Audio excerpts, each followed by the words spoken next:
사실 쌍꺼풀 수술은 재수술이 첫 번째 수술보다 몇 배는 더 까다롭습니다. 시간이 더 오래 걸릴 수 있고 당연히 난이도도 더 높아질 수밖에 없습니다. 잘 안 되면 재수술 하지 뭐 이렇게 접근하실 게 아니라 처음 수술이 마지막 수술이라 생각하고 처음부터 실력 있는 원장님께 수술을 받으셔야 합니다.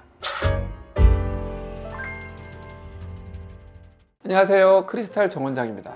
성형수술 중에 가장 많은 분들이 하는 수술이 뭐가 있을까요? 아무래도 쌍꺼풀 수술이 가장 많은데요. 제가 처음 성형수술을 할 때만 해도 성형수술에 대한 선입견이나 사회적 인식이 조금 보수적으로 남아 있었는데 지금은 청소년들도 방학 때 쌍꺼풀 수술을 할 정도로 굉장히 대중적인 수술이 되었죠. 그러다 보니 쌍꺼풀 수술을 하는 사람들이 굉장히 많아졌는데 문제는 쌍꺼풀 수술이 많아진 만큼 재수술도 같이 많아졌습니다. 아마 한 번 수술을 했는데 결과가 마음에 들지 않거나 시간이 지나면서 라인이 풀렸거나 변형이 생겼거나 다시 수술을 고민하는 분들 꽤 계시잖아요. 그래서 오늘 영상에서는 쌍꺼풀 재수술은 처음 수술과 뭐가 다른지, 어떤 점을 신중하게 생각해야 재수술에서 만족스러운 결과를 얻을 수 있는지 말씀드려 볼게요.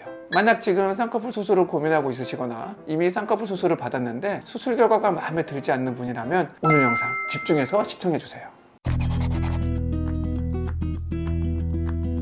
쌍꺼풀 수술은 비교적 간단한 수술로 알려져 있지만 한 번에 딱 예쁘게 되지 않는 경우도 있습니다. 라인이 너무 높게 잡혀서 어색해졌다거나 반대로 라인이 풀려서 쌍꺼풀이 얇아졌거나 아예 사라졌다면 눈 모양이 또 달라져서 고민이 되죠. 또 비대칭이 생겼거나 수술 이후에 흉터가 두드러져서 스트레스를 받는 경우도 있습니다. 그래서 중요한 건 내가 수술 전 원했던 눈 모양과 수술 후의 눈 모양의 차이, 이전 수술에 어떤 점이 내 눈 모양에 안 맞았었는지 또는 어떤 과정을 거치면서 변형이 생겼는지를 정확하게 파악하셔야 합니다. 사실 쌍꺼풀 수술은 재수술이 첫 번째 수술보다 몇 배는 더 까다롭습니다. 그 이유는 한 번 절개된 부위는 자연 상태의 조직과는 달리 수술 과정에서 피부나 지방, 근육의 일부분이 제거될 수도 있고 흉터가 생기면서 조직들끼리 서로 유착될 수도 있죠. 그러면 원래 눈 구조를 그대로 반영하기 어려워져 눈매와 라인을 새롭게 디자인할 때 훨씬 더 세심한 접근이 필요합니다. 그리고 기존 수술로 인해 눈매 교정이 잘못되었거나 과도하게 진행된 경우라면 재수술 시엔 그 문제를 먼저 해결해야 예쁜 라인을 다시 만들 수 있거든요. 말하자면 눈 주변 근육 상태나 남아있는 지방, 흉터 정도를 전부 파악한 후 다음에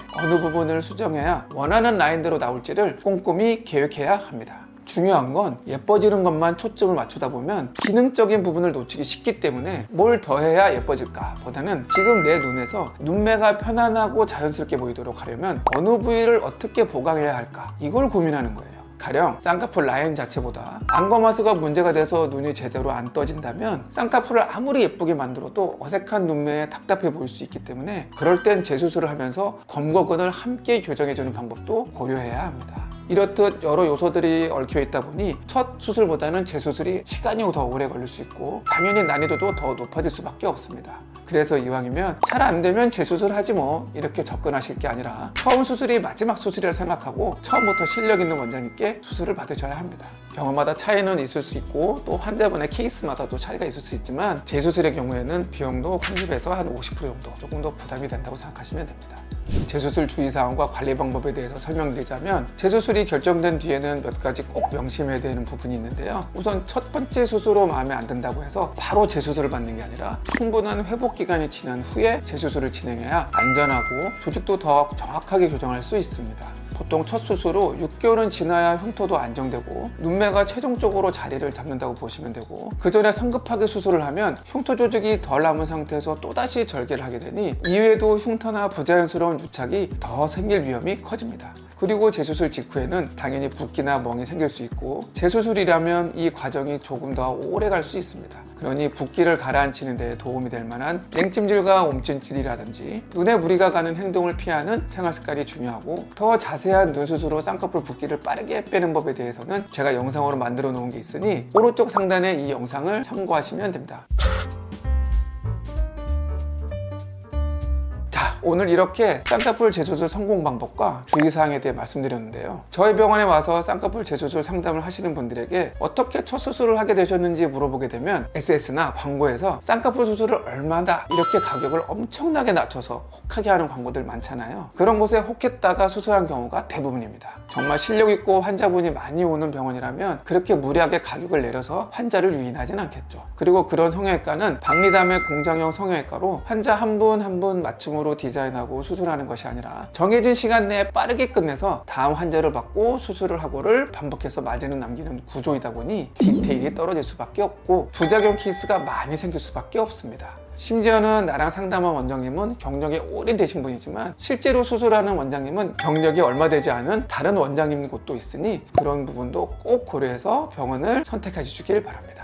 한번 수술 실패했던 경험이 있으시면 겁도 나고 이번에도 또 마음에 안 들면 어쩌나 하는 걱정이 많으실 텐데요. 제가 안산에서 마케팅 없이 거의 10년 이상 입소문으로만 병원을 운영하고 있는데 그만큼 실력이 소문나다 보니 해외에서 비행기 타고 왔는데 강남 압구정으로 안 가시고 저희에게 바로 오시는 환자분들이 많습니다. 아무래도 성형에서는 수술 후 케어가 더 중요한데 다른 병원들처럼 1, 2년 보장이 되는 게 아니라 제가 병원을 운영하는 한 제가 수술해드리는 환자분을 평생 책임지는 마음으로 해드리기 때문에 그런 부분에서 신뢰해 주시고 많이 찾아주시는 것 같습니다. 심지어 수년 전에 저한테 눈 수술을 받고 미국으로 가신 분이 계신데 조금의 궁금증이 있거나 걱정되시는 분이 있으면 저희 병원 카톡으로 문의를 남겨주시곤 합니다. 그래서 저는 단순히 1, 2년 후에 수술이 어느 정도 지났다고 해서 저희 책임을 피하는 게 아니라 끝까지 책임을 진다는 마음으로 오래되신 분들도 지금까지 소통하면서 지내고 있습니다.